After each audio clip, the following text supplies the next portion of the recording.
Judah and Tamar. And it came about at that time, that Judah departed from his brothers and visited a certain Adullamite, whose name was Hirah. Judah saw there a daughter of a certain Canaanite whose name was Shua, and he took her as a wife and had relations with her. And she conceived and gave birth to a son, and he named him Er. Then she conceived again and gave birth to a son, and she named him Onan. She gave birth to yet another son and named him Shelah, and it was at Chezib that she gave birth to him. Now Judah took a wife for Er his firstborn, and her name was Tamar. But Er, Judah's firstborn, was evil in the sight of the Lord, so the Lord took his life. Then Judah said to Onan, have relations with your brother's wife, and perform your duty as a brother-in-law to her, and raise up a child for your brother. Now Onan knew that the child would not be his. So when he had relations with his brother's wife, he wasted his seed on the ground so that he would not give a child to his brother. But what he did was displeasing in the sight of the Lord. So he took his life also. Then Judah said to his daughter-in-law Tamar, remain a widow in your father's house until my son Shelah grows up. For he thought, I am afraid that he too may die like his brothers. So Tamar went and lived in her father's house. Now after a considerable time Shua's daughter, the wife of Judah, died. And when the time of mourning was ended, Judah went up to his sheep shearers at Timnah, he and his friend Hirah the Adullamite. And Tamar was told, behold, your father-in-law is going up to Timnah to shear his sheep. So she removed her widow's garments, and covered herself with a veil, and wrapped herself, and sat in the gateway of Enaim, which is on the road to Timnah. For she saw that Shelah had grown up, and she had not been given to him as a wife. When Judah saw her, he assumed she was a prostitute, for she had covered her face. So he turned aside to her by the road, and said, Here now, let me have relations with you. For he did not know that she was his daughter-in-law.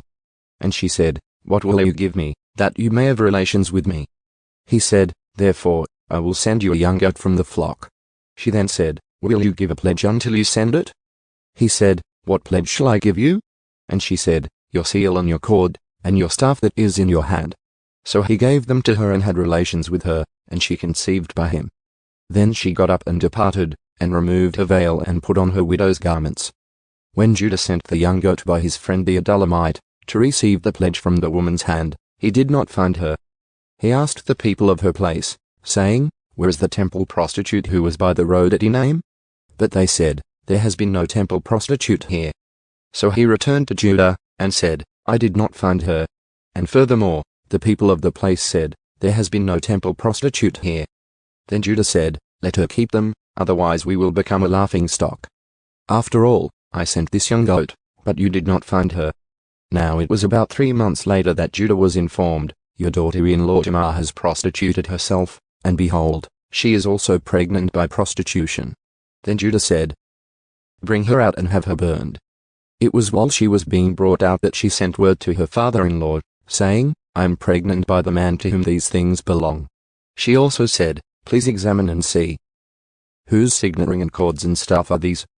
And Judah recognized them, and said, She is more righteous than I, since I did not give her to my son Shelah.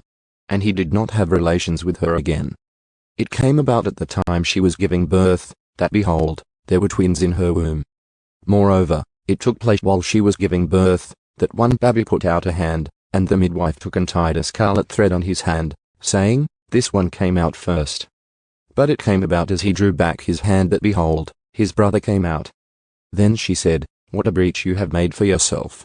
So he was named Perez. Afterward his brother came out who had the scarlet thread on his hand, and he was named Zerah.